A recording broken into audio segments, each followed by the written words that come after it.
What if the biggest leadership failure isn't bad strategy, but failing to show up fully human? Today, we're talking about why listening, not leading, is your ultimate superpower.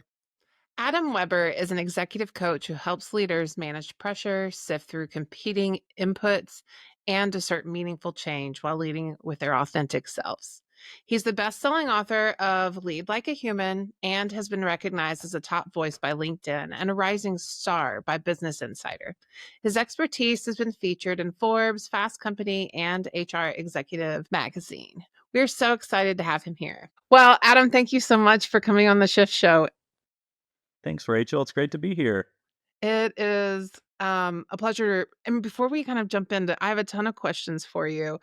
But before we kind of dive into some of those big ideas, can you share a little bit about your own leadership journey and what inspired you to write Lead Like a Human? Well, a little bit about my own leadership journey. I'm an executive coach now, where I support founders, executives, CEOs on their own leadership journey and leading in a way that's authentic to who they are, and really finding that balance between building high performance teams that are healthy and vibrant, and also doing it in a way that's like authentic to who they are too. Mhm. Um, yep, kind of found my own leadership way through the School of Hard Knocks myself. I founded two tech companies, and the first one I'd never managed somebody, and our company started to grow, and I became a manager and started to kind of immediately was dealing with levels of stress that I'd never experienced before, and then that stress started to kind of like come out in unhealthy ways, Mhm. and a lot of that was like I was trying to like be a manager that wasn't authentic to who I was. And so I think in kind of having some of those experiences, I started to realize for me to sustain the entrepreneurial journey that I need to like really grow as a person and grow as a leader, and sort of fell in love with that leadership journey. And so no surprise, by my second startup, I'd really fallen in love with that enough that our second startup, Amplify, was about employee engagement, and where we really measured cultures, helped coach executives on how to build high performance teams. And so I've really spent the last 10 years on that topic, on how you motivate people, how you show up as a calm, steady presence, how you kind of get a group of people united to do an uncommon thing, like to do exceptional performance. That's the one big misnomer about my work, is like I am big on setting big goals and accomplishing big things. So the book then came about along the way, where I started to really deconstruct like what am I actually doing with my team that's working, because at the time we had a really highly engaged team. We were doing some really cool work in the world, and so I started to give a talk around how I was managing my own team, and it got some traction, and that kind of just inspired me to go, I should put this, create a book. And I'm really proud of the book. It's interesting now, the book's like 4 years old. The world has changed a lot since I wrote the book, and I've changed a lot, but in a world that's like really time, like everything's so wispy with time, I'm proud of something that has like a little bit more staying power, that's like more of a permanent stance, a thing that you're actually like standing up for as well. So Well, that's the well, book. to Yeah, be go ahead. I was gonna say, to be honest, I actually think in some ways, I mean, the world has changed, but there's just so much relevance now in this digitalization and how technology is now kind of showing up. But I think, your point about how do you help leaders be authentic to themselves kind of through that, right? There's almost like a new set of skills that need to happen. Um and I found that a really intriguing conversation to have in this like technology landscape for sure. When you were um experiencing that inauthentic leadership, can you describe what that was like? Or, like, were you acting like what you thought a manager should look like? Yeah, there's like two moments I think about that really like highlight how that manifested itself. Mhm. One was and I kind of originally was leading the sales side of the organization too, which puts you in a high pressure Oh, yeah. situation. And I went through this training on how you're supposed to like vet sales reps, and you put them in high pressure, uncomfortable situations, and you see how they respond. like not me at all is the problem. And so I Yeah. did it and it like didn't go well and it was like really uncomfortable. And the problem for me, I'm not even saying that's like an ineffective way to hire people. I don't subscribe to it myself. Definitely didn't work for me. um, but that it didn't give the person a good sense of what it was like to work for me. And then it also, um, I didn't get a sense of what it'd be like to work for them because we're having an interaction that's totally unrelated to what my actual management style is. That's one. And then my other one, and this is in the book, but is like I was just wearing so much stress and pressure that I was putting on myself to kind of try to change my life and try to change my family's life. I mean, we're doing a venture back startup, like it's stressful stuff. And I got to a Friday, we did like a stand up to recap the week, and I was just, I didn't show up as my best self, and then I got frustrated in the meeting, and then I stormed out of the meeting. And we had concrete floors, and so like as I'm walking away, there's like no, it's concrete walls, concrete floors. So as I'm walking away, it's just like echoing throughout the whole office, and it's like 25 feet to the exit. And by the time I even got to the door, I was so embarrassed about how I was showing up and realizing, like, oh my gosh, like something needs to change inside of me for me to be able to sustain this leadership journey. Mhm. Well, and the sustainability aspect is very important for sure. You know what? I'm gonna skip around a little bit on my agenda because related to that, and I found this really intriguing, is the concept of centeredness that you had. I grew up, my mom was a IO psychologist who became a clinical psychologist. And so she always kind of coached it from like, we talked about it in terms of integrity. um, it was like, if you're in integrity with yourself, then you can kind of show up and be Oh yeah. strong. And so the concept of centeredness really resonated with me. Can you define also what that means to you? Like, how does it feel to you? Yeah, I think your integrity concept is really similar. What I've noticed is that for leaders, if the the typical way to do leadership is to not observe yourself, and it is just to kind of be in the current or like of a river, right? And you're just going along with it, and how Yeah. you show up is how you show up, and it creates for others a really chaotic environment where they don't feel safe, where they don't know how you're going to show up. It's unpredictable. um, and the idea of centeredness is like, what are the proactive things I put in place to help me stay grounded? Where before I enter the stress of the work environment, I am like deciding to be that calm, steady presence for my leadership team. And I tried really hard in the book to not be overly prescriptive about how to do it, but I did share my own. Like I shared my like how I do it in my own life, and it's things like journaling. There's so much that happens on the inside. I mean, right now I see this all the time with leaders. They hold so much on the inside. They need a space to kind of take that and put it on the outside. Journaling's a great way to do that. Coaching's a great way to do that. Another is reading something timelessly true. Like I lay that out too. Like when you're carrying this like pressure of success and your definition of success, and like all these accolades you're trying to achieve, these badges you're trying to give to yourself. And when when you're living in that mindset and then a problem comes up, it immediately feels like the biggest problem in the world. And the challenge is, being in leadership is like problems never go away. Like problems is the fundamental of what it means to be a leader and how you respond to problems. And so, reading things timelessly true, staying centered, being grounded, what it does is it allows you to maintain an appropriate perspective. So, you can face a challenge with an appropriate level of, like, I understand where this sits in the place of things. And so I can now make a decision that's a little bit more measured, a little bit calmer, a little less in scarcity or response. And so, yeah, one of the ways I do that is like, I think there's a lot of ways you can get there. I think you can get there through reading things timelessly true. I love poetry. I read a lot of poetry. Oh, I think interesting. I like that it. Well, I was a songwriter too, so that's like connects deeply for me because it's like there's an aspect of it that's like saying words in unique ways that make you feel things. But even reading like fiction books, I think is a really cool way to do it, to get into other stories beyond your own story. Sacred texts, I think, is a really great way to do it. And of Hmm. course, so that's like one aspect. There's also things like gratitude practices, meditation.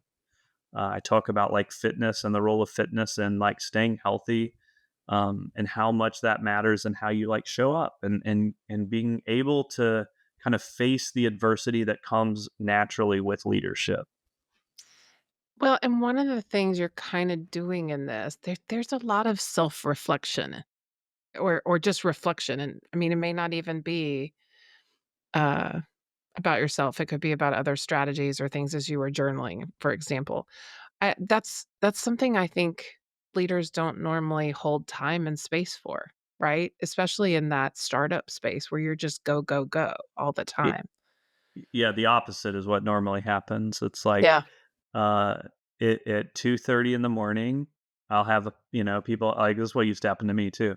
I have like an overwhelming panic attack right around 2:30 in the morning, and then first thing about 6:15 when I wake up, first thing I do is check all the slacks, see the pressing fires of the day, check my email, and now before I've even left the bed, I am the Your opposite of what cortisol's through the roof. court. Yeah. Yeah, I'm the opposite of centered in that moment, and so the integrity, how do you stay within your integrity, how do you like find that centeredness, it's how do I proactively decide to find this in my life. And just to take you back into that era, for me, I stopped sleeping with my phone by the bed. For one, I had a time of day, 8:30, where I was like, I will not check Slack or work email because I cannot get a full night's rest without this.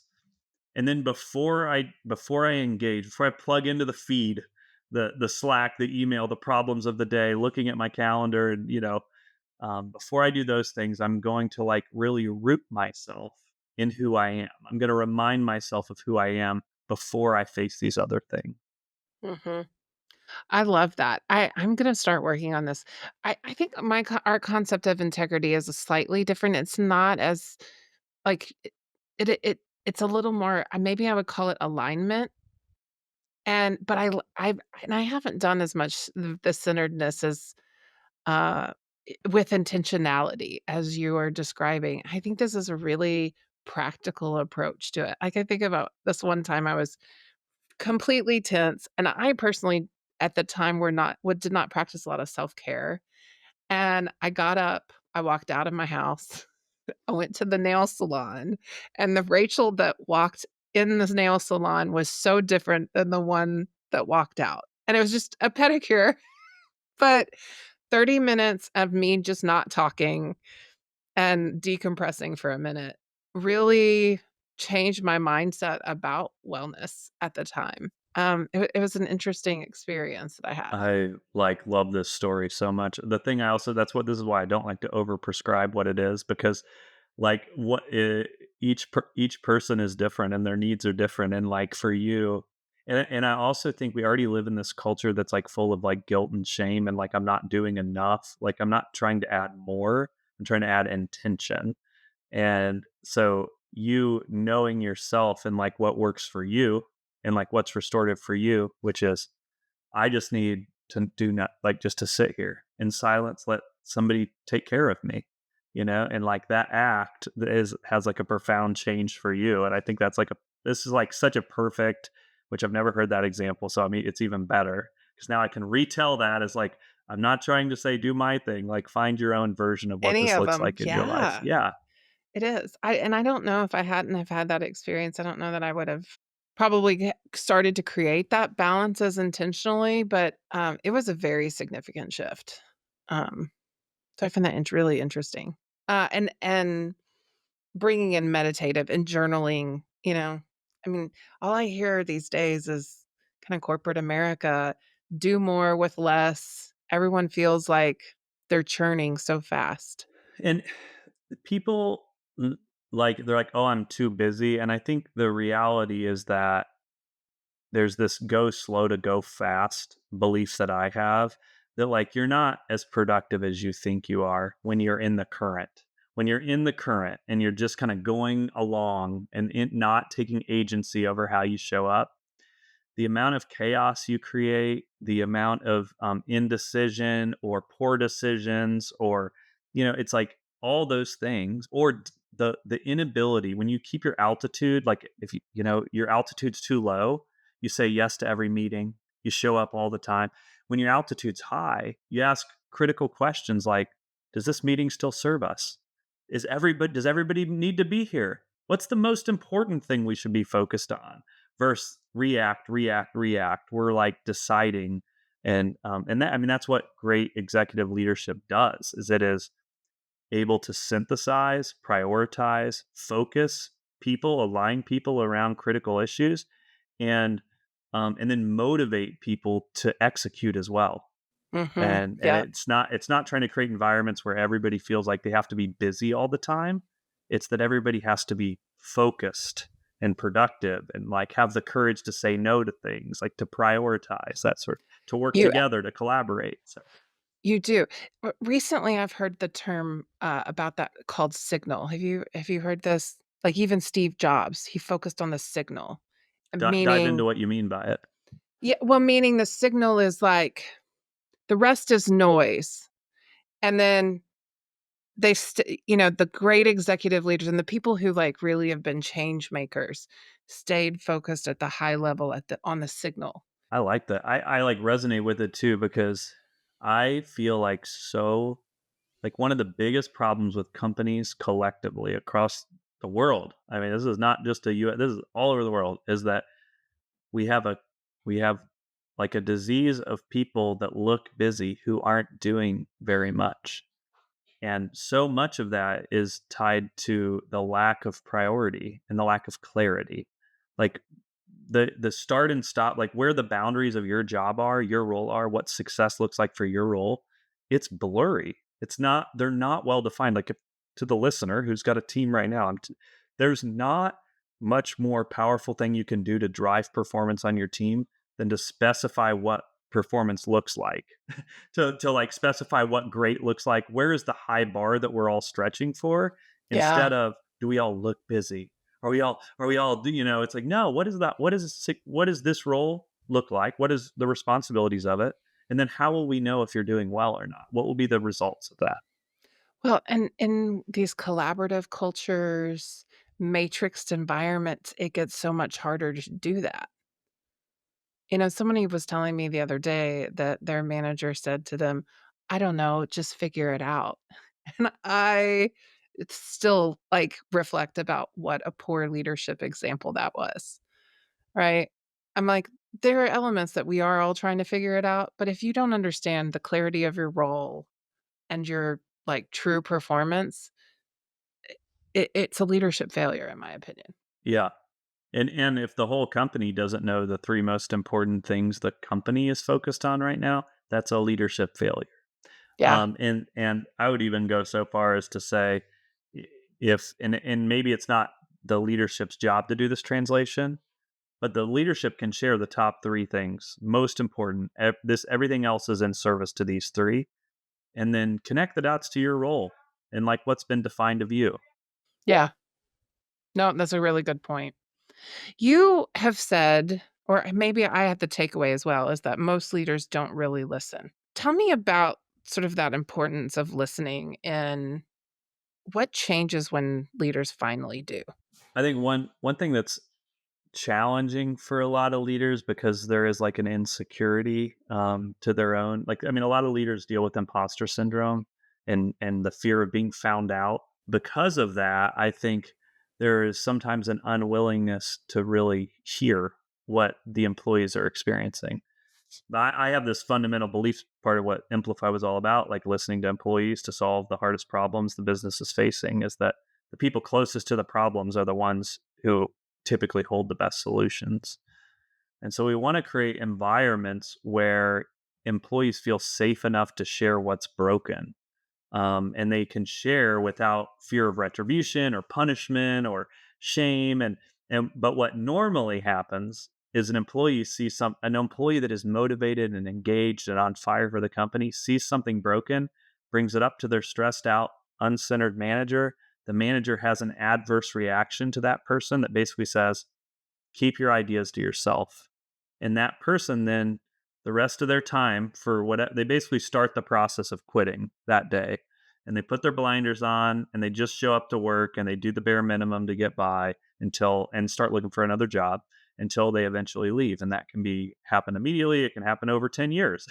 But I think that is at the root of like why listening I think matters so much. And it also comes from like I trust the people I work with that they also want to succeed too, and that I'm not the only one who holds great ideas. Other people hold great ideas too. Oh, yeah. And I have a very fundamental belief that I do think people wanna show up and do their best at their jobs. And when they aren't, or then when they're quiet quitting, those are just more symptoms of a culture issue. And aside from listening, have you seen any other best practices where you're seeing leaders, like, create environments where they do have that dialogue with their staff? The one small thing I think that works really, really well is like if you have a well, I'll share the inverse too, like what's not working. Like Monday morning meeting with your team. You're a team leader. You got a Monday morning meeting. You start your week inundated with stress and loss and lack perspective, and then you show up to that meeting and you display an energy that doesn't align to the type of culture you're trying to create. Mm, And you maybe are negative. You maybe point out what's wrong and what's broken, and then you do that rinse and repeat every single Monday as the way you set the tone for your team is by pointing out what's broken and carrying your stress into that meeting. So, I mean, one really small fix prior to you walking into your Monday meeting, taking a quick breath, and deciding how do I want to show up? What is the attitude that I want to convey to the team? Two, what do I want the team focused on and just like agreeing that is most important? And three, what's one positive thing that happened last week that is aligned to the culture that I want to see more of? And how can I do a genuine appreciation to the person that displayed that? And when you start every Monday meeting like that, you create it is like a snowball that gets bigger and bigger and bigger because you get to set the tone and decide the tone of your team.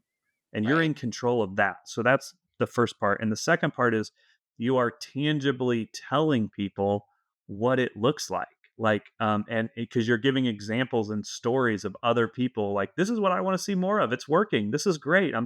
And you will naturally, it's like it will draw people toward that type of behavior and you'll get more and more of that. It's also good, I think, practice in general. This is part of why gratitude is such an important practice.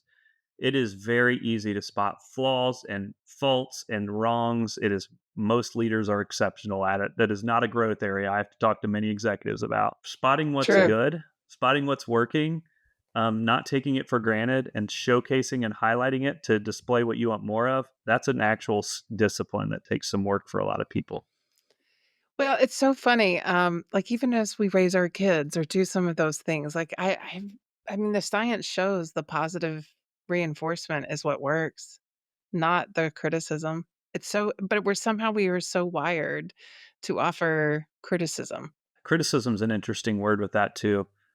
That a very common thing I see with where leaders get frustrated is when they have like expectations that they have not shared with the other person that are crossed, and then it builds and they don't have a great outlet for what to do in that situation, and so then the frustration builds and builds and builds. That is one of the other ways people quit their job. Their manager writes them off because and it's usually because of that. They had a hidden expectation they hadn't revealed. And so if we take out the criticism word and flip it to say there's growth for leaders to be honest about what they're really looking for, and it takes courage to be honest about what they're looking for, and it also takes courage to share when their expectations aren't met, and to give the employee the chance and permission they deserve to succeed.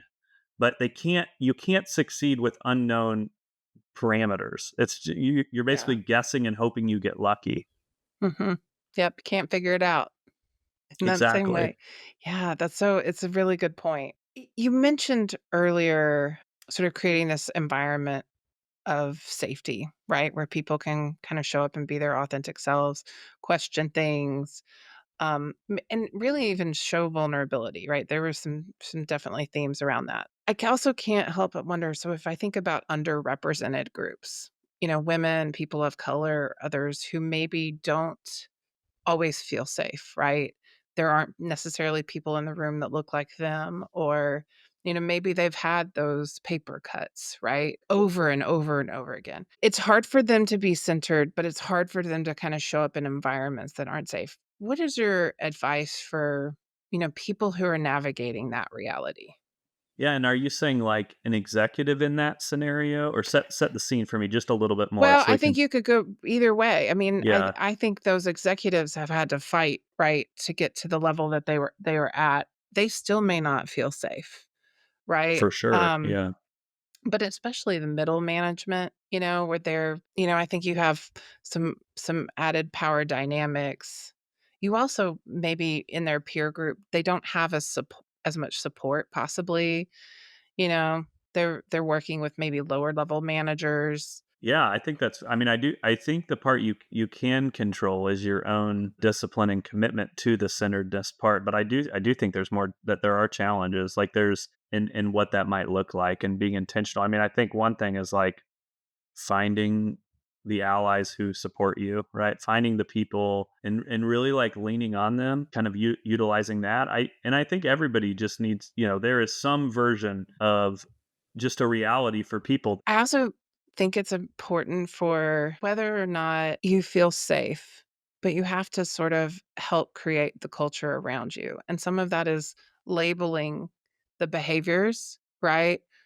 And providing feedback. You can start with the safest person in the room, right? Start practicing some of that and asking for allyship. I mean, I've certainly done that in some rooms. And particularly early in my career, I was usually the youngest and the only female. I didn't even realize it until I started to talk to other women where I'd be on calls and I'd be constantly interrupted.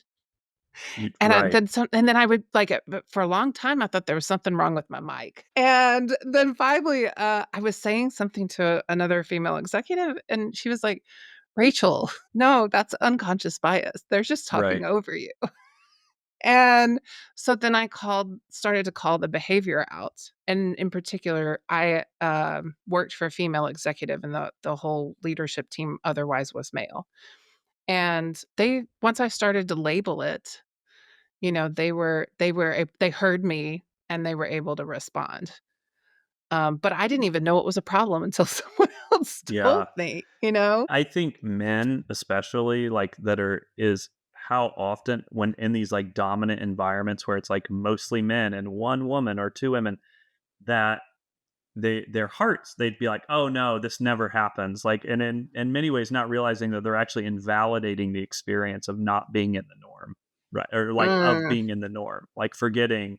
And so I had this thing that I noticed at one point where we only had one female executive, and like she started offering to take notes. I was like, well, hold on, we're not gonna this isn't our culture, like we're gonna rotate who takes notes on this team. This is not like a thing we do here.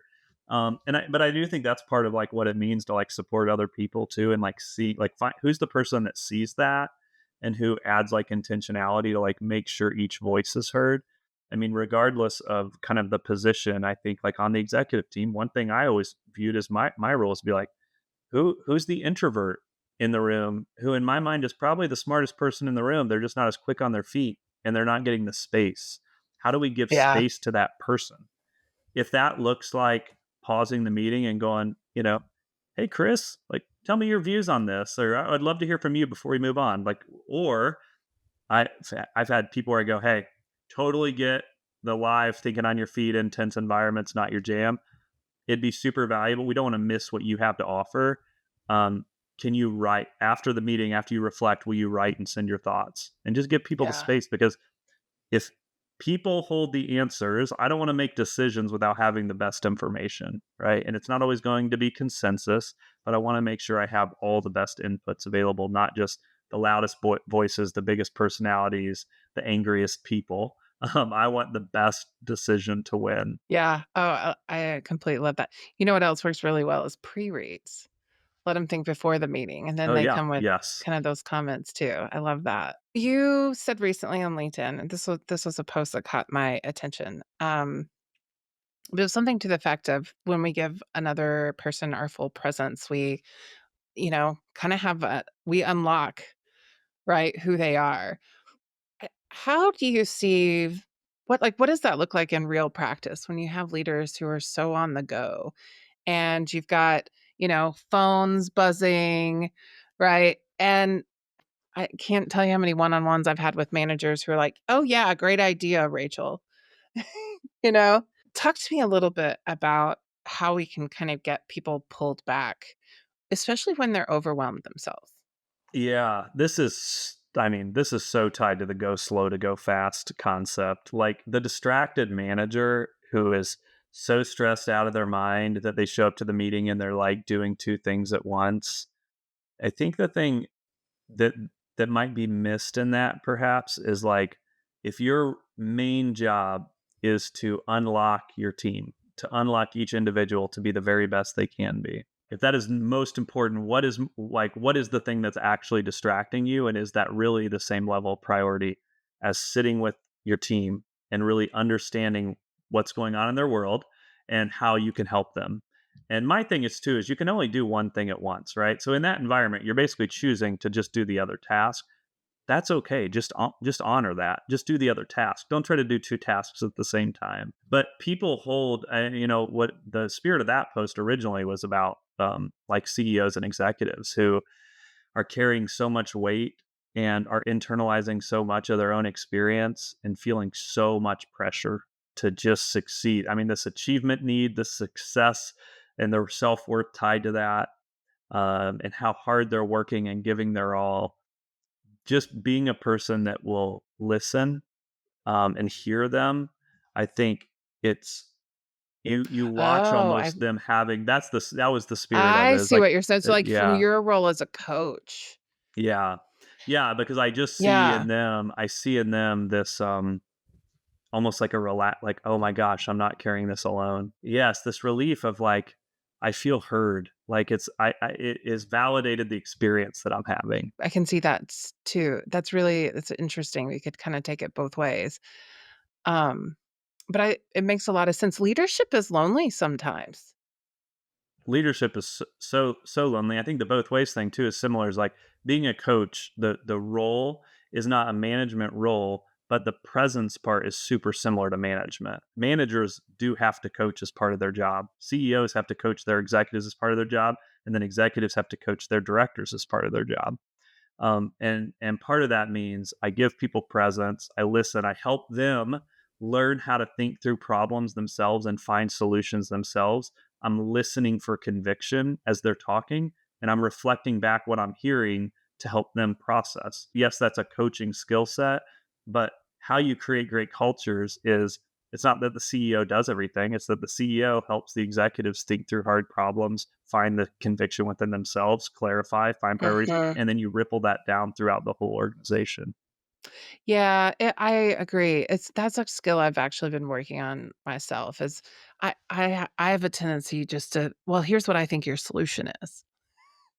As opposed to, "This is what I heard you say otherwise." But that coaching skill set is, I think, a very critical, and I actually think it will be more so as we kind of move into the future, just kinda helping the humans through all of the technology and digitalization change that's coming. It's kind of an information onslaught, and then to have to be able to kind of show up. I mean, human resource organizations are also putting more work onto managers. I mean, they're becoming a linchpin in organizations in full practice, and I don't know that it's all entirely sustainable. Hmm. And what do you think's causing that?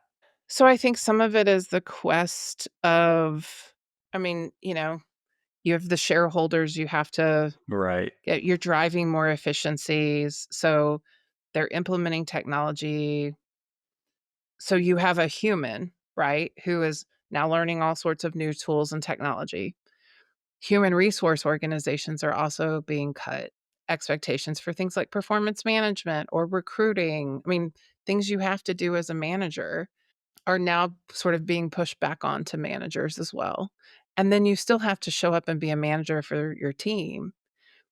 And many of them, I do see in kind of like broader corporate America, they're leading, but they still have their own work too, Oh, right. Like the player right? coach. You have the Yeah. player coach roles, yeah.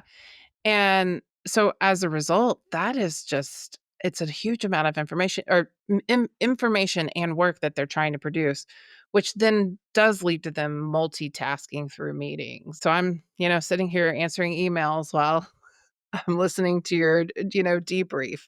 I don't know that the models are sustainable though.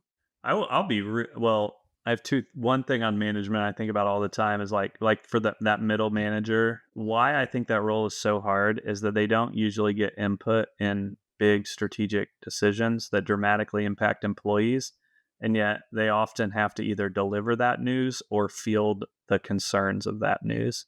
And lead executives typically don't do the greatest Another great job thing we're of putting on yeah, them too. yeah. Yeah. They don't do the greatest job equipping them. And like so like one of the things I always say is like if you are doing that to middle managers, like you have a big thing that's coming, big news, big strategic shift, hold a meeting with them first, share all the business context with radical candor, why you decided to go that direction, have an open forum to allow them to ask whatever hard question, because whatever hard question they're thinking of is the first question that always comes up in the team room. And that there's like a critical moment that happens when is that the manager gets asked a question that they also agree with themselves, right? Where they're like, yeah, that's the same thing I thought, and they kind of have a decision to go, I'm going to commiserate down with the employee, or I'm going to hold the company line even though I disagree. That is an unenviable position to be in. Well, and for the most part, I don't know that I've seen them all hold the company line, No, no, you no. know? So Especially the if they don't feel respected and equipped, mm, like, or that their voice was, like all those things, then yes, you're going to be quick to commiserate in that scenario too. yeah, that's a really good example, Adam, I love that. And it undermines your whole change management or whatever it is that they're trying to drive. Right. You delay the adoption of whatever the significant thing you're trying to implement is by doing that. You have worked with a number of leaders. Where do you see them fail most often? I think that over prioritizing too many things is one really big thing. Like just not being willing to say no to things is probably like a big growth area. If I'm talking to the not CEO, but to the other executives, I think having the courage to share your true voice versus just protecting your job is a pretty important thing that I like work with people on, like finding their own conviction, believing in their own value, having courage to like push back, and then being willing to recognize like you're not the CEO. Sometimes decisions just get made, right? That are different. But you have a duty to the business to represent your opinion fully. And then I think giving more choice to how they decide to show up, stuff we've already talked about on here. I mean, that's one of the things I probably work on the very most is like, I showed up in this one way I'm not proud of. I mean, that is just so common, right? And it's like, so doing that, and then being willing to have hard conversations with people about those hidden expectations and what's not working for you and what you'd like to see in the future, and taking your time and not being murky about it. I think that's the other thing too. Like we did this big research study when I was at 15.5 around managers that thought they were delivering feedback to employees against how often employees felt like they were receiving feedback. And there was this dramatic disconnect. So Oh, managers are like, I'm interesting. telling them and they're not hearing me. And I think for most leaders, this isn't just for managers, for executives too. You have to be more direct. You have to usually share it in multiple mediums because we are all distracted. So it's like, hey, like this is gonna, I want to have a real conversation with you. That's the way I work. This isn't like an ending conversation. It's just like I want you to hear me though. It's like, hey, I need to have a real conversation with you. I realized I had this expectation. I'd never shared it with you, and it's causing some internal turmoil for me. And I owe it to you to be candid about what my actual expectations are to give you the best chance to succeed. I say it, and then I usually brand it too. I give it a name, whatever that thing is, to take the pout, like take the That's right. awkwardness. You name Yeah, it. name Yeah. it, Uh-huh. and then I email, just say, "Hey, this is the thing we're working on, right? And thank you so much for, I know it's not the most fun to have conversations like that. I appreciate how you showed up. We're going to keep talking about it, and I believe in you, and I'm excited to see you grow too with this." And, Um, I think yeah, people don't have those hard conversations because they care, right. and they don't really realize not having the hard conversation is actually not caring, you It know? it exactly. I Yeah. was like, thankfully, it's one of the most painful things I ever did. But with my first startup, like very first person I had to let go, it went terribly. It lasted 2 hours. Like I didn't know what I was doing. So don't, I Ugh, was really learning on the fly because we were in a debate and it was like kind of a friend and it was just a really uncomfortable scenario. And it was mostly my own fault. Like I didn't share all along the way. And I thought it was in the guise of being a nice person, and I do think that was like a pretty big wake up call for me of like, that's not actually that helpful to the other person. Like it just ends in more pain, not less pain. And so all along the way, I want to be real. I want to share like the real things. And what's been beautiful about that is how many people get to leave with their dignity and with their head held high with a feeling of like, I just don't know if this role's a great fit for me, like a self-selection out, right? Because they go, "You were clear, you were honest, I was trying my very best." And sometimes I've said to people like, "Hey, you're too talented as a human and a worker to be in a role that's not where you're not thriving." Right? agreed. And Yeah, and so we want to launch people into things where they can thrive versus viewing it as absolutely. like just because you don't succeed in this one role, you're a failure. It's just not how it every everybody ends either by quitting or getting let go. There's no other way to leave a company, and yet we make it this taboo thing, like it's some moral failure, because this one role you were in wasn't like a perfect role in your life, and it's just so much bigger than that. Absolutely. And things can change over time as well. I think that's another important one. It could have been a great fit 3 years ago, but who you are is different. Yes, Yeah. especially at scaling companies. Like this happened a lot in startups because the people that succeed early are people with super super flexible skill sets and really good in ambiguity and I call them business athletes.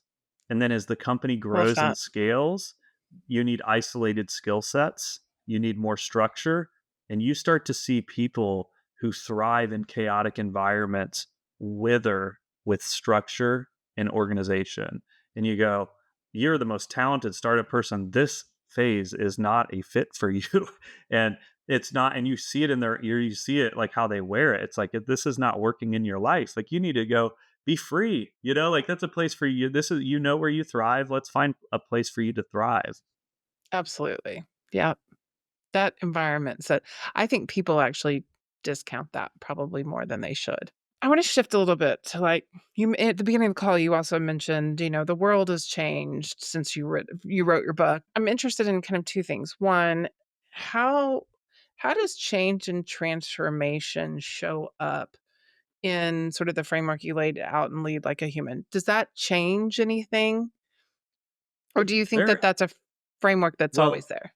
there are parts of it that are, I think it's a little of both. Like I'm not there. Like one thing that's changed a lot, I would say, is like the book lays out the value shift of the workforce based on generations. So it has a whole section on how millennials came in and started valuing things like, I want to have work that is purposeful and meaningful, and I want to work for leaders that are authentic, and I want to work in psychologically safe environments.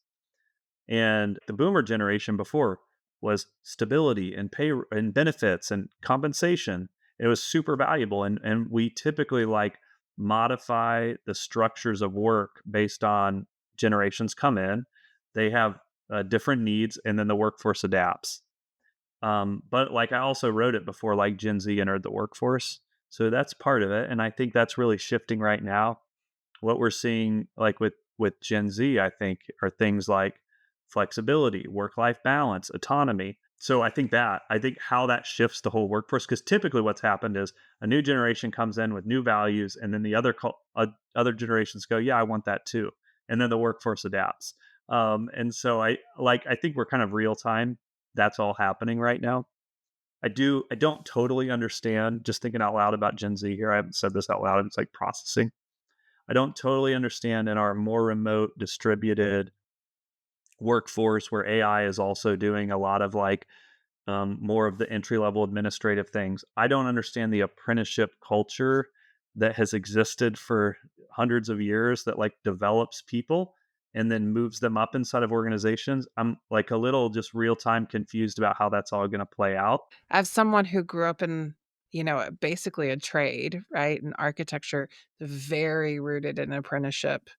In fact, even after a 5-year professional Yeah. degree, you still have to go through all of these hours, and I had to take 9 exams to get my license, right? Honestly, there are areas I think that the barriers to entry drive elitism and, like, other things, right? That are, Right. I All think, the stuff we were talking overall about earlier. Yes. yeah, not positive, but I also think there's an element it's like one thing I'm worried about is the apprenticeship gap with Yeah. my child who I'm like, "No, in order to edit the AI, you have to be able to write the paper," you know? And so I'm actually pushing more apprenticeship, how he's, like, learning and growing in some ways and trying to limit the AI.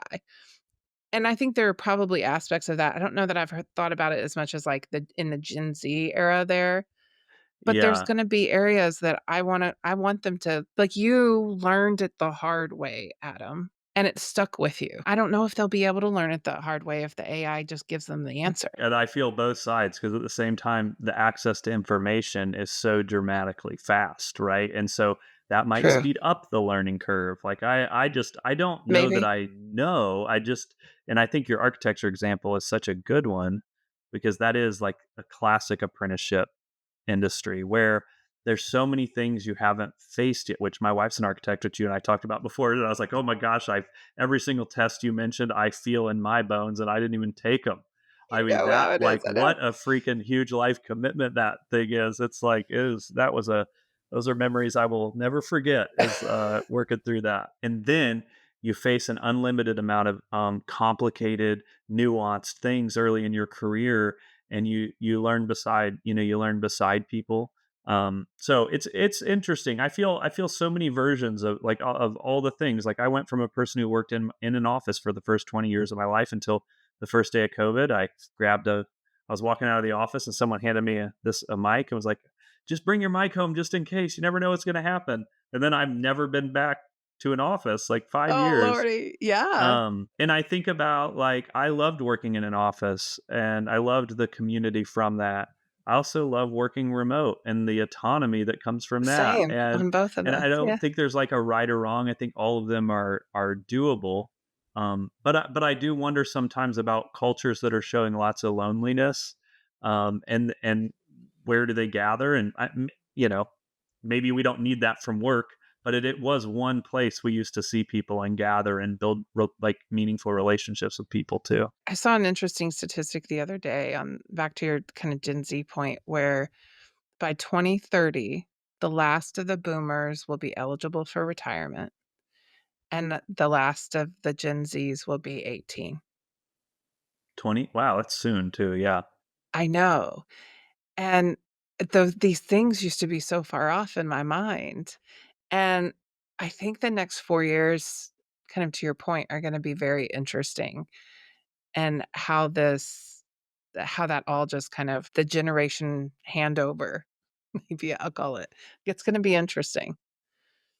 That with the rise of technology. I think it's And just gonna then be fascinating to watch. it's hard to understand exactly how AI is going to change work. I'm always apprehensive to talk about it because I'm like, I hear people talk about it, I'm like, you all are just making stuff up. None of us have really a great idea of what I do know is that I use it all the time too. Like I'm not, it is a huge part of what I do and it accelerates learning for me. So I'm like, so of course it's going to accelerate. And they're, my kids are who are in that group you're talking about will be in the workforce, have are more nimble, have more access, are faster, better users of it, and so it's like how all that shows up and all the creative use cases, and it's, I mean, we're just scratching the surface of like something that's going to be really incredible to look back on. What's going Yeah. to happen though? Well, none of us do. But how do you see either whether it's sort of these like leadership skills, emotional intelligence, do you see this changing much as like AI starts to take over some of these tasks? Does it change what it means to lead like a human? Well, I think one really good use case would be like just practical, like today, that you could do right now. If you're that leader that shows up with negativity and you're frustrated and then you have to be in front of your team, like you could have a conversation with an AI coach and say, hey, help me reframe this. I'm really frustrated right now. I'm carrying a lot of stress, but I want to make my culture feel like this. That's an And just interesting put it idea. in and give yourself a mantra or something to help you kind of go, okay, I can do this. Like, I think it can help with things like that. I think it can help you show up in more mature ways if you check yourself and you're willing to kind of go, I don't actually know that I want to just kind of show up this way. That's just one idea. I love it. I think that's a great idea. Well, like I already think work is like when the move to remote, and I know a lot of people have come back to office. I know hybrid is, I know all that stuff. But something happened to work in general right around the time things started to move remote, which is like work got pretty transactional. And it's not quite like that, but it is still a little more transactional than it was. People are less loyal. And I don't know that there's not good reason for that. But I do think this like the human centered approach can cut through that, can cut through the like transactional nature of like you can make hard business decisions and still care for people and treat them with dignity and lead as your authentic self that like cuts through the noise in the midst of that too. What's the one piece of advice you want a listener to take away from this to be a better leader? Maybe just to like be willing to go on your own growth journey and to recognize that if you don't to recognize that for you to become the best version of yourself, there's going to be moments that aren't the most pleasant to face inside of yourself. And you if you can't list what those are, it means that there's a lot of growth left for you. And that's not a negative thing, that's a positive thing. There's a lot of growth available for you. Yeah, that's a really good takeaway. Well, thank you so much for this conversation, Adam. It was super rich. I really have taken away quite a bit, and there are some practices, particularly this like kind of intentionality and setting the tone on that centeredness. I am going to start practicing. I love So it. great. Well, I thanks, know. Rachel. Thank you for being, having such a positive effect on me. I didn't know we would do that when we got into this. That's so great. Well, thanks for having me. I really enjoyed it. All right. But thank you.